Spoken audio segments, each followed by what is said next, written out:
The cork didn't pop. It detonated, and the sound that bounced off 300-year-old limestone didn't sound like celebration. It sounded like a warning shot. I was standing at the edge of what I'd spent 2 years pulling back from the grave. And no blazer, no heels, no armor, just linen pants, a sun hat, and a pH testing kit. Because my pool guy Eduardo had the flu. And I would sooner drain this thing myself than hand over a cloudy pool. That's the line between someone who flips houses and someone who resurrects them. Flippers paint over the mold. I cut it out at the root. Then I heard it, that specific slap of leather on travertine that only comes from one type of person. Someone who's never had to work for a floor that beautiful. I didn't turn around. I breathed salt air, Pacific wind, and something else. Cologne, aggressive, expensive, completely wrong for this place, like burning pine. Needles soaked in ego. When I finally turned, he was already owning the space. Logan, 30-something, t-shirt. That cost more than my first car, worn like it meant nothing. Mirrored sunglasses so reflective I could see my own face staring back at me, confused. 3 friends flanked him like backup dancers who'd never learned their cue, and every single one of them was holding a champagne flute. My champagne flutes, vintage Baccarat crystal from the staging inventory. He hadn't bought them, he'd just taken them, cleaned the pool. Girl, he laughed when he said it, actually laughed, waving the glass so carelessly that a $300 splash of ruined art came within an inch of my limestone. This house is sold, so get lost. After the leaves, we've got a vibe to curate. Guests at 6. He turned back to his friends before I could even react. Can you believe the acoustics? We're putting the DJ booth right over the water. It's going to be sick. My knuckles went white around the aluminum pole of the skimmer net. This man was 3 days away from owning this house. The wire transfer was pending. The title company was assembling the binder. In his mind, the kingdom was already his. In mine, the gate was still locked, and I held the key. It's a funny thing, invisibility. The moment someone sees you doing manual labor, they stop seeing you. I've sold properties to tech billionaires, oil families, and a silent film star's estate. And the one thing every one of them shared? A quiet, primal respect for the person who held the keys. Logan had none of that, just a nerd confidence. And a crypto wallet fat with Ethereum. If you've ever watched someone like Logan get exactly what he deserves, you're going to want to stay until the end. Hit subscribe. Drop a like. It's what keeps me going when people like him walk across my travertine. There may be a misunderstanding, I said. My voice was level, controlled, surgically precise. It's a tone I developed during my divorce. A frequency that sounds calm, but quietly shatters glass. The property hasn't transferred possession. Technically, you shouldn't be here without your agent present. Logan lifted his sunglasses. He looked at me the way people look at a malfunctioning appliance. Up, down, linen pants, dirt smudge on my cheek. No makeup?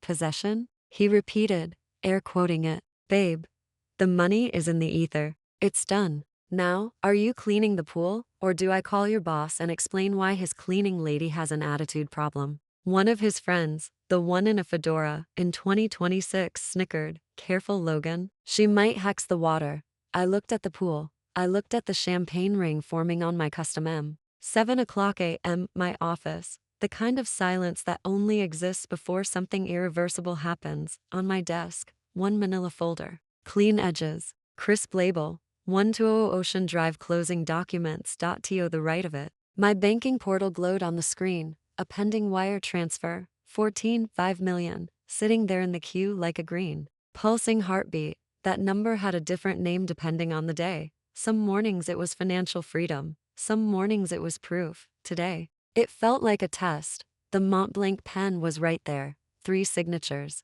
That's all it would take. 3 signatures and the villa was gone. Logan was someone else's problem. And I was on a flight to Tuscany before the ink dried. I picked up the pen. And then Catherine. Danny was standing in the doorway, 24 years old. Vintage band tee under a blazer. iPad pressed against her chest like body armor. Danny is the kind of person who can find your social security number, your blood type, and your deepest regret, using nothing but Instagram and about 9 minutes of her time. She looked worried. Danny doesn't worry. That's what made me put the pen down. What is it? Did the title company call? She shook her head slowly. I saw you were reviewing the Ocean Drive file. A pause. You need to see something before you sign. She placed the iPad on my desk, a screen recording. Vertical video, shaky, low light, timestamp, last night, and there was Logan, face filling the frame, pores and all. A tequila bottle dangling from one hand. Clearly magnificently drunk.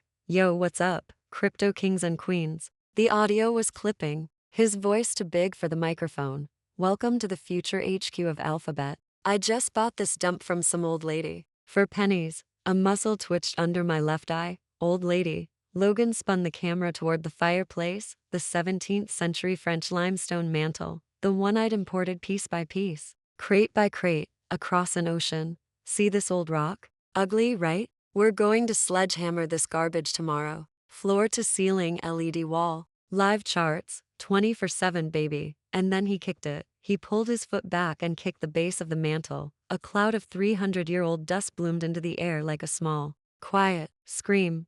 Don't worry about the neighbors, he laughed, winking. Already paid off the Hoa president. This place is becoming the Playboy Mansion 3.0. No rules, no limits. The video looped. Daddy's home, daddy's home, daddy's home. Danny was watching me. She knows my tell. When I'm genuinely angry, not mildly irritated, not professionally frustrated, but actually furious. I don't raise my voice. I go completely, eerily still. He called it a dump, she whispered. He called me an old lady, I said quietly. And he kicked the St. Louis mantle. I looked at the wire transfer, 5 million. I have money. What I don't have is tolerance for vandals and Gucci slides. Danny, get Saul on the phone. Tell him I have a question about the definition of material breach of contract. Her eyes went wide. Is the deal off? Not yet, I said. I picked up the pen, and I tapped it slowly, rhythmically against the empty signature line. He wants to throw a party. Let's let him throw the party. He wants to play king of the castle. Let's show him who built it. I leaned forward. I want everything on him. Permits, lawsuits, credit history, rumors, DMs. If he jaywalked in 2012, I want the intersection. And get me the guest list for tonight. Danny's expression shifted into something I can only describe as gleefully dangerous. He's using an event planner I know, a beat. I can have the list in 5 minutes. Good. I turned back to the frozen image of Logan's foot connecting with my limestone. And Danny? Yeah, boss. Cancel my nail appointment. Pause. I have a pool to clean. The list arrived in my inbox. 18 minutes later. It wasn't a guest list. It was a roster. I scrolled through it slowly. Cryptalk for D to meters followers. Bella Vibes TikTok Hype House. Something called the Wolf of Wall Street. Not the real one. Over 100 names. Sponsors included an energy drink company that had been sued twice and a gambling app that operated in a legal gray zone the size of the Pacific. But it wasn't the attendees that stopped me cold. It was the notes column on the far right, written by Logan's assistant for the event security staff. I scrolled until I found my name, or rather what he'd replace my name with, highlighted in red. Security note. If the decorator Lady Catherine shows up, service entrance only. Keep away from VIP area. Do not let her speak to investors. She's a nuisance. Decorator Lady. I've developed 3 city blocks. I've revitalized 2 historic districts. I've been featured in Architectural Digest twice. And to Logan, I was the woman who picked out the throw pillows. My phone buzzed. Saul, Catherine. His voice was 40 years of contract law compressed into gravel. I'm looking at the addendum. You're playing with fire. Pull the plug now. He sues you, your LLC, and probably your houseplants. Did you see the video, Saul? I saw it. Being a bore isn't a breach of contract. He said he's sledgehammering a protected historical fixture. On camera. To 2 million people. It's thin. He could call it hyperbole. Performance art. Saul, I cut him off. I found something else. I had the city's permit portal open on my second screen. There's a recent filing under 1200 Ocean Drive. Structural modification. Demolition of heritage walls. Filed by whom? Alphabet Holdings. That's his LLC. Yes. Silence. Catherine, the title hasn't transferred yet. If he filed claiming ownership on a government document before he held title, that's fraud. Saul. That's perjury on a municipal application. A long pause. When Saul spoke again. His voice had changed. The lawyer had woken up. Well, that changes the texture of things considerably. I don't want leverage. My voice was quiet. Final. I want a scene. Catherine, don't do anything. Draft the void notification. Seal it in an envelope. Give it to me. You're going to the party. I was invited. I wasn't invited. Decorator. Lady was told to use the service entrance. A pause. So, I'll do exactly that.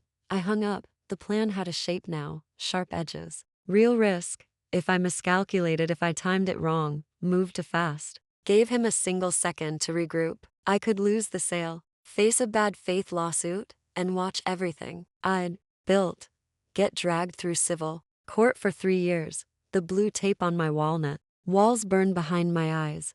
Demo. I opened the closet in the corner of my office, the one I keep for site visits. I pushed past the steedy Laurent blazers, the cashmere, the silk. I reached to the very back, beige work pants, a navy polo shirt, one word embroidered on the breast pocket in small, neat letters, staff. I held it up against the window, the city skyline caught in the glass behind it. Time to go to work, I said. I arrived at Villa Maripasa at 3:00 p.m., and for a moment, I just stood at the bottom of the hill and breathed, because what I saw made something in my chest go cold. Catering trucks choking the driveway, industrial speakers bolted into the lawn, black cables snaking through my lavender beds like something parasitic. A banner enormous, tasteless, stretched across the monastery doors I'd sourced from a French abbey, Logan's launchpad to the moon. I parked 3 blocks away, hair in a severe bun, beige pants, staff polo, oversized sunglasses, and a clipboard. Here's the thing nobody tells you about invisibility. It's not about looking poor. It's about looking purposeful. Carry a clipboard. Walk fast. Look mildly irritated. No one will question you. It is the universal passport of the service industry, and I've used it more times than I care to admit. I slipped through the side gate. The air hit me immediately. Roasting meat. Spilled champagne. Someone's panic because a Dogecoin ice sculpture was melting on the tennis court and the event coordinator was screaming into her headset about it. I kept my head down. Clipboard up. Moving through the chaos like I belonged to it, I made my way to the pool terrace, and there he was, Logan, shirtless now, skin glistening, directing a crew who were bolting a floating platform into my pool. Careful, he barked. That thing needs to hold dancers. They fall in. You don't get paid. He turned, and for one terrible second, his eyes landed on me. I held completely still behind the sunglasses. He looked and saw a staff polo. That was it. That was all he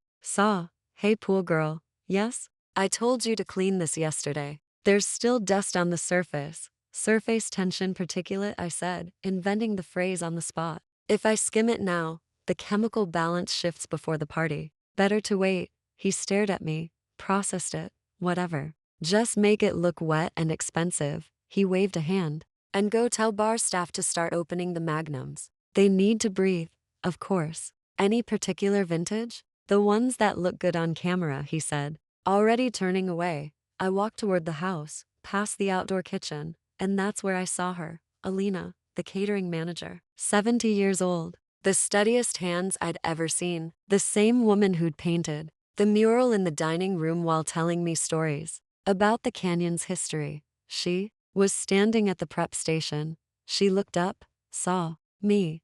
Her eyes went immediately dangerously wide. Miss V, my finger went to my lips. Shh. Alina froze. She looked at the polo shirt, at the clipboard, at the chaos churning around us, and then because she was a professional, because she understood immediately that something serious and silent was happening, she pivoted.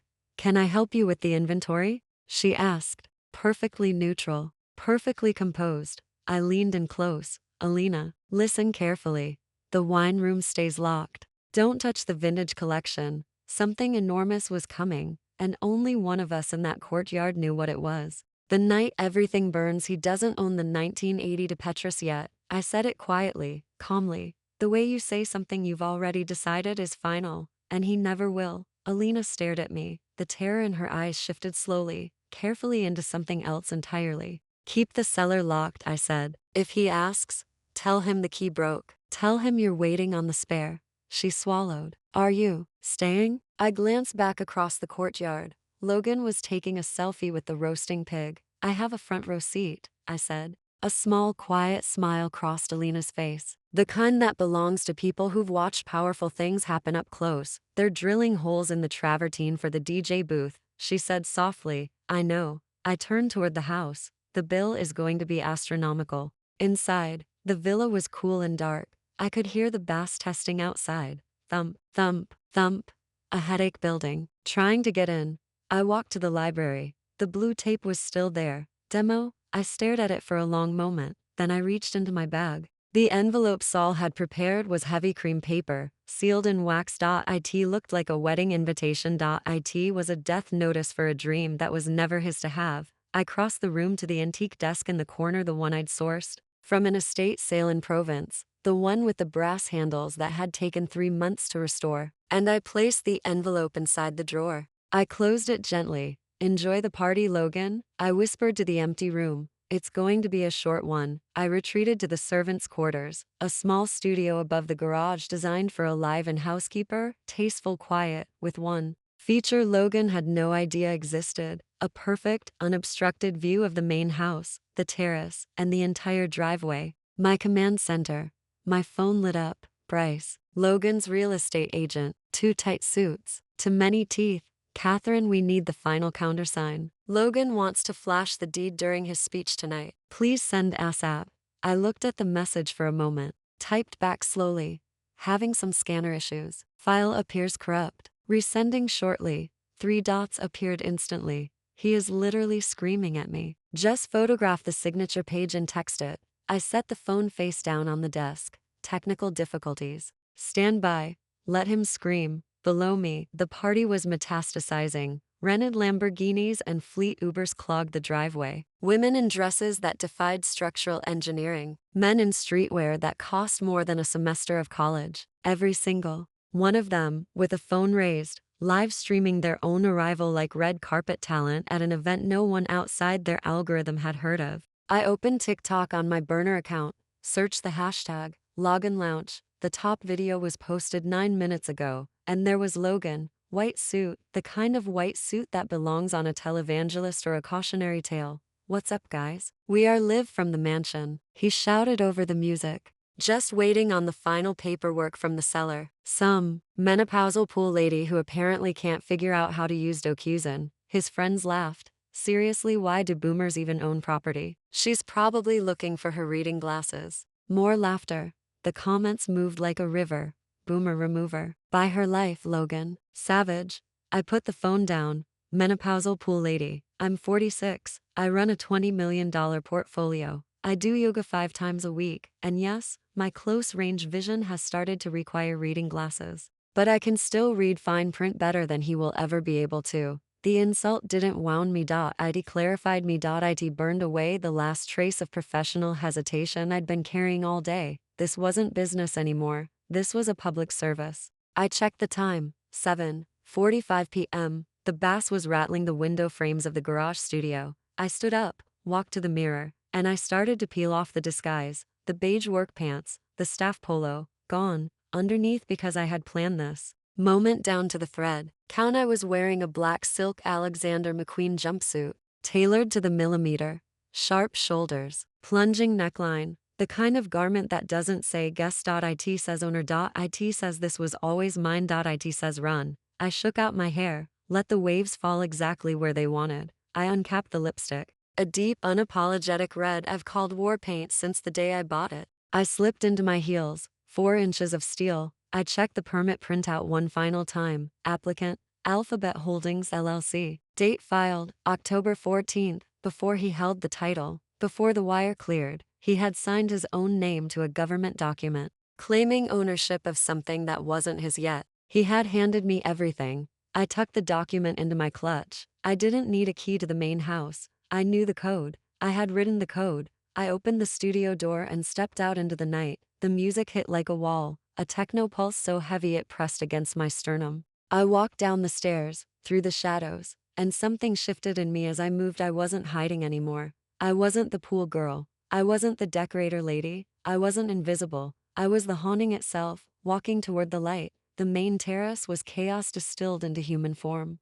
300 people packed onto my stone deck. Vape clouds drifting through the salt air. The smell of argan oil and cheap ambition and expensive mistakes. A DJ performing on the floating platform. Logan had bolted into my pool, and a woman in a bikini dancing close enough to my drought-resistant landscaping to make me physically twitch. I moved through the crowd, unhurried. A shark threw a school of tuna. People bumped into me, sloshed drinks in my direction, didn't apologize. They weren't looking at faces. They were scanning for follower counts, for camera crews, for social proof. I had none of those things with me, which meant to them, I was nothing, which was exactly what I needed. I positioned myself near the French doors at the edge of the crowd. From here, I had a clean sight line to the elevated step where Logan was holding court. White suit, microphone in one hand, champagne magnum in the other, already sweating through the jacket.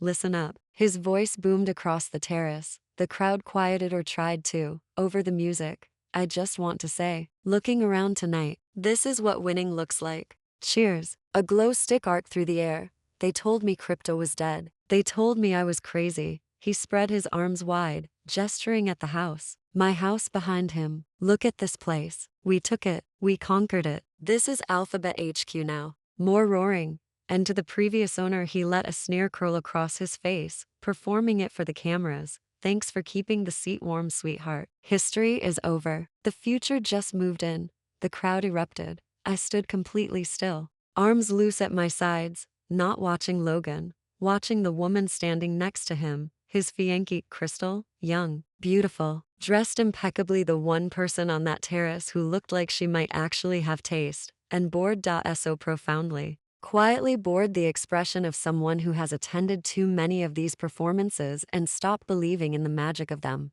She was scanning the crowd absently, and then her eyes found mine. She stilled, frowned. She took in the McQueen, the posture, the red lipstick, the complete absence of a drink in my hand, a phone in my face, any hunger for this spectacle whatsoever. She looked at the way I was standing, like I already owned the floor beneath me, and I watched the realization travel across her face. Slow, then fast, then unavoidable. She turned to Logan, grabbed his arm, mouthed something urgent. Babe. Logan didn't look, didn't pause, just shook her off, laughing into the microphone, riding the wave of his own voice. Not now. But Crystal kept staring at me, and I looked back at her calmly, evenly, with the patience of someone who has already set everything in motion, and is simply waiting for it to arrive. Something was coming. She could feel it. She just didn't know yet that the woman in black had the deed in her clutch, and the party had maybe 20 minutes left. Crystal kept staring at me. Logan kept talking, and somewhere between his microphone and his ego, the gap between them widened into something irreversible. She tugged his arm again. Babe, he finally looked, followed her gaze into the crowd, squinted through the stage, lighting all that expensive LED wash, searching for whatever had unsettled his fiancée. At first, he just saw a woman in black, still, quiet, completely out of place. And then I took one step forward, into the light. I didn't wave. I didn't call his name. I just looked at him. The way you look at something you already own. The microphone dipped. The smile, that enormous, performative, champagne-soaked smile, faltered at the edges. Is that? He muttered. The speakers caught it, every word. Is that the cleaning lady? 300 people heard it. Every camera caught it. And I smiled. The exact same smile I'd given him at the pool. But this time, I wasn't holding a net. I turned and walked through the open French doors, into the living room, into mine. Behind me, I heard Logan's voice stumble back to life. Hold on. Guys, technical difficulty. DJ, keep it going. The microphone dropping. Feet on stone. The sound of a man chasing something he didn't understand yet. The trap was sprung.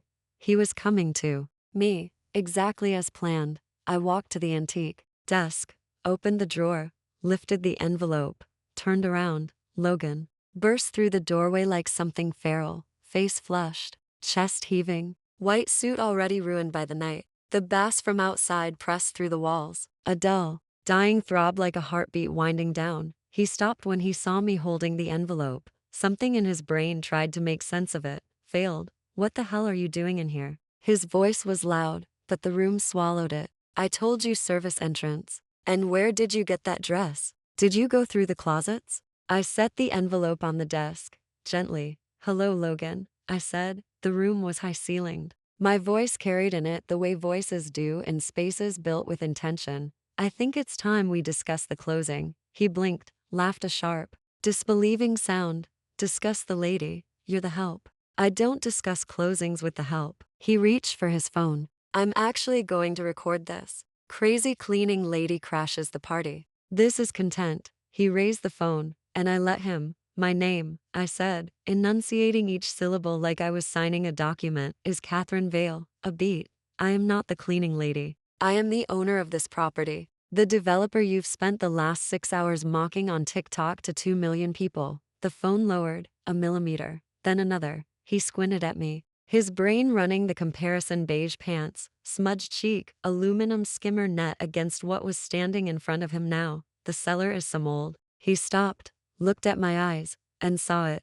Oh, he said, just that. Oh. The arrogance didn't disappear. It shifted, recalibrated the way it always does in men like Logan when the ground moves under them. They don't collapse. They pivot.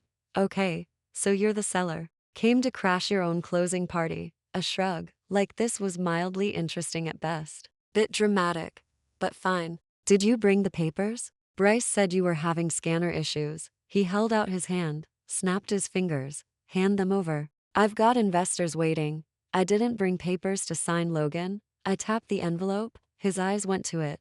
What, you want more money? And I roll so theatrical it was almost athletic. He reached into his jacket. Fine, classic squeeze play. How much? 10 grand? 20? I'll Venmo you right now. Just, it's not about money. Everything, he said flatly, is about money. Don't give me that sentimental garbage. The wire is in escrow. The house is mine. You're just a woman in a nice dress standing in my living room. I broke the wax seal. The sound cut through the room like a blade, sharp, final, irreversible. Actually, I said, sliding the document free, you're the one standing in someone else's living room. I held it out. He grabbed it, crumpled the edges without thinking. The way people handle things they're afraid of. His eyes moved across the page. What is this? A notice of cancellation of sale. Clause 14B of our purchase agreement. Violation of historical integrity. I kept my voice. Even, clinical, and notice of material.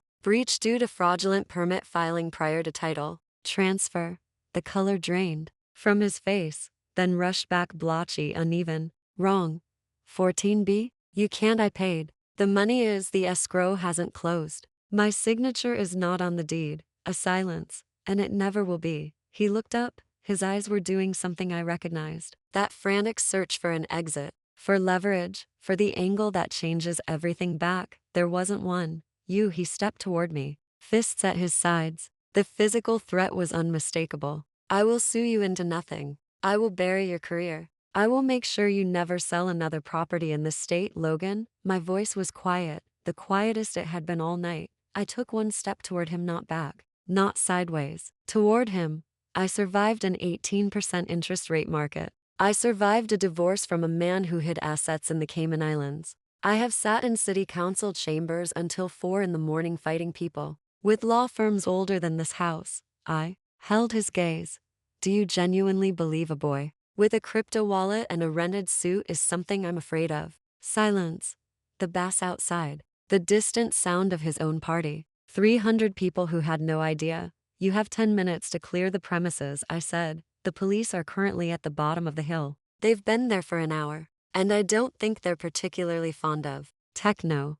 He looked at the paper dotted to the walls. He'd taped with blue markers and black Sharpie dotted T. The room he'd already mentally demolished. You're joking, he whispered, and something in his voice, underneath the anger, underneath the performance, was genuinely small. I never joke about architecture, I said. Get out of my house. Logan didn't move. He stood there, paralyzed by the specific horror of being told no by someone he'd decided didn't matter. So I did it for him. I walked past him, through the French doors, back onto the terrace, into the noise and the lights and the chaos of a party that was about to end. I walked straight to the DJ booth.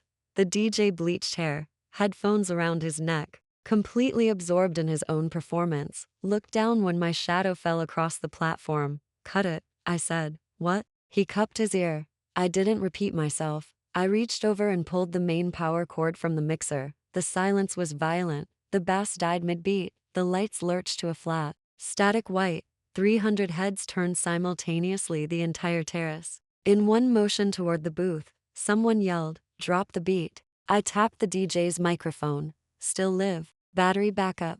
Thump, thump. Ladies and gentlemen, my voice rolled out across the canyon like something geological. May I have your attention? The murmuring collapsed into quiet. Phones went up, hundreds of them, flashlights and recording. Lights blooming in the dark like a field of invasive stars. There has been a change of plans. This property is not the headquarters of Alphabet Holdings. It is a private residence. And as of this moment, the sale has been canceled. A gasp moved through the crowd like a wave, and then I saw him, Logan, stumbling through the French doors. White suit and done. Face the color of a man who has just walked into a wall he didn't know was there. She's lying. His voice cracked across the terrace. Don't listen to her. She's insane. The party is over. I continued, steady, unhurried. You are all guests on private property without authorization. Security is arriving. Please make your way to the exits. A beat. Uber wait times are apparently quite long tonight. I'd start now. She's lying. Logan again. Louder. More desperate. Don't move. This is my house. I looked down at him from the raised platform. Calm. Still. Inevitable.